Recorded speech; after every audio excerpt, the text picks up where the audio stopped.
private equity firms, billion-dollar investors, spreadsheets that even seasoned accountants fear. And their latest obsession? Car washes. Picture this. A private equity partner walks into a Monday investment committee meeting. On the table isn't a biotech breakthrough or the next big app. It's a slide deck about a chain of car washes in the suburbs. And everyone in the room is nodding along, genuinely excited. Sounds ridiculous, doesn't it? But that's exactly why it's worth a closer look. Because once you understand the business model behind it, it's not so silly after all. In fact, it tells you a lot about how private equity actually thinks.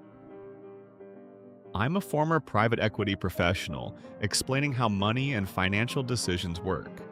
If you want calm, straightforward insights into how investors think, you're in the right place. Let's start with the obvious question: why car washes of all things?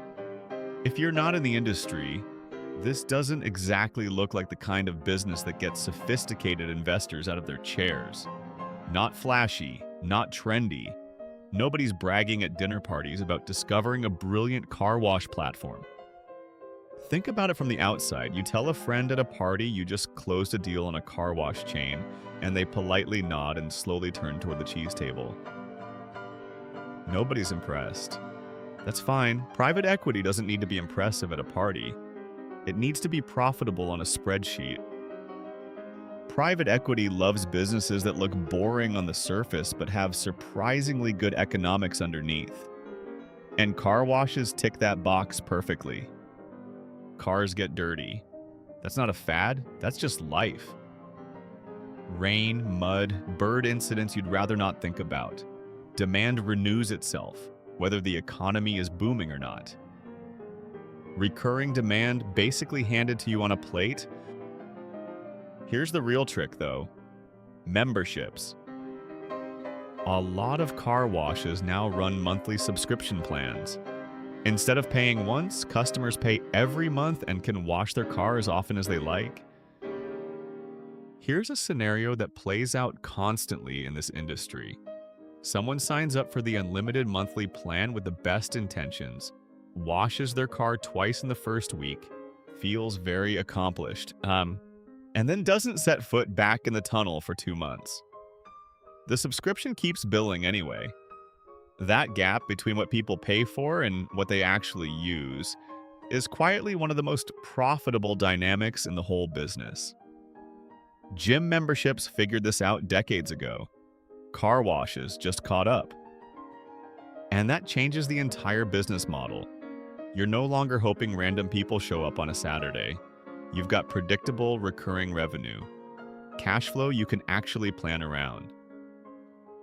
For private equity, that's basically gold. When you roughly know what's coming in every month, the business becomes far easier to value, finance, and scale. Suddenly, a local service business starts looking a lot like a subscription business. And private equity absolutely understands subscription businesses. They'll happily pay a much higher multiple for predictable than for profitable but unpredictable. Another reason, the market is fragmented. No single dominant player. Instead, lots of small owners, a handful of local chains, maybe 1 or 2 bigger operators. For private equity, that's usually a very good sign, because that means you can roll it up. Imagine a fictional but very typical example. A family has run 3 car washes in the same county since the 1990s. Dad built the first one by hand, literally poured the concrete himself. Now he's in his late 60s, his kids want nothing to do with the business. And a private equity-backed platform shows up with a clean offer and a check that solves the succession problem in one afternoon. Multiply that story by a few hundred small owners across the country, all facing some version of the same situation, and you start to see how these roll-ups actually get built. It's less a hostile takeover story and more a nobody else wanted to buy Dad's car wash story. Buy a bunch of small operators, bundle them under one platform, and suddenly you're not managing 10 scrappy little businesses. You're running one bigger company with better systems, better branding, and typically better numbers. Classic private equity playbook. Find a fragmented market, consolidate it, and build something bigger than the sum of its parts. And car washes are remarkably easy to standardize. At least the express tunnel model is. Drive in, the machine does its thing. Drive out. Same every time, whether you're in Ohio or Arizona. Compare that to, say, standardizing a chain of restaurants, where every regional manager insists their sauce recipe is somehow different and better. A car wash tunnel doesn't have opinions about sauce. It just runs. Sounds trivial, but simplicity is actually quite valuable.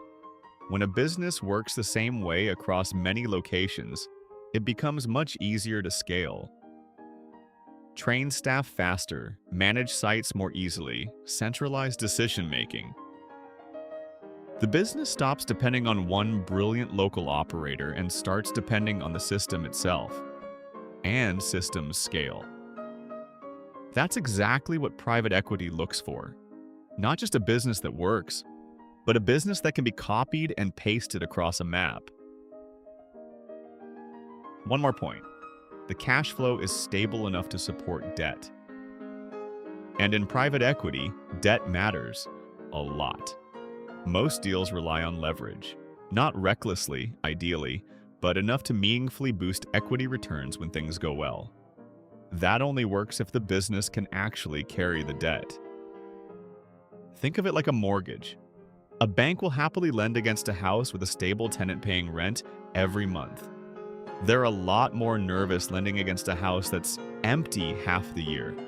Lenders think about car washes the same way. A location with 3,000 paying monthly members looks a lot like that stable tenant. Predictable, boring, bankable. Car washes, especially with membership models, often can carry that debt because the income is more stable than in a lot of other small businesses. Lenders love predictable, recurring revenue. Sounds almost too simple, but that's exactly the logic at play. Of course, debt cuts both ways. If rates rise or the business underperforms, leverage turns into a problem fast.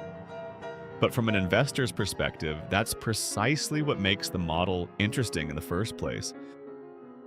Once private equity gets involved, scale becomes the real game. A single car wash is just one site, but 20, 50, 100 sites? Suddenly that looks like a real platform. Better purchasing power, centralized marketing, more data, sharper pricing decisions, more consistent operations. Here's a small but telling detail. When you're buying soap and chemicals for one car wash, you're a customer. When you're buying soap and chemicals for 150 car washes, suppliers start returning your calls a lot faster. That's the unglamorous, unphotogenic side of private equity value creation. Better deals on soap. Nobody's making a Netflix documentary about it, but it adds up to real margin. That's where the value gets created. The PE firm isn't just buying the current business, it's trying to make it better. Buy a fragmented market, improve operations, standardize the model, grow the network, then hopefully sell it later at a better valuation. Very, very private equity. Part of what makes this topic funny is how deeply unglamorous it is. Everyone's talking about AI software, biotech, the big futuristic sectors. Meanwhile, somewhere in a strip mall parking lot, a private equity-backed car wash platform quietly generates more predictable cash flow than half the startups getting headlines this week. Almost comical. But that's exactly what makes it such a good example. Capital doesn't always chase the most exciting thing. Most of the time, it chases the most repeatable thing. And car washes are extremely repeatable. Not necessarily cool, usually just predictable. And predictability, folks, is the real sex appeal of finance. To be fair, this isn't some magic, risk-free business. If too many investors pile into the same market at once, valuations climb too high.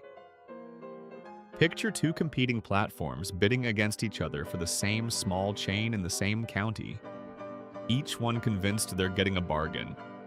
Somebody usually overpays. And once you overpay, the return story gets a lot harder to tell. Competition is another issue. If every operator wants to open on the same busy corner, the market fills up fast, and now 3 car washes are fighting over the same customers who can only get their car dirty so many times a week. And then there's debt. If borrowing costs rise, the whole model comes under pressure. And this isn't just theoretical. Zips. Car Wash, one of the industry's biggest roll-ups, filed for bankruptcy carrying $654 million in debt across 260 locations. Even the biggest, best-funded platforms aren't immune to over-leveraging. And execution still matters, always. A bad location is still a bad location, no matter how elegant the roll-up strategy looks on a slide. A weak operator is still a weak operator. No amount of financial engineering fully fixes a car wash nobody wants to drive to.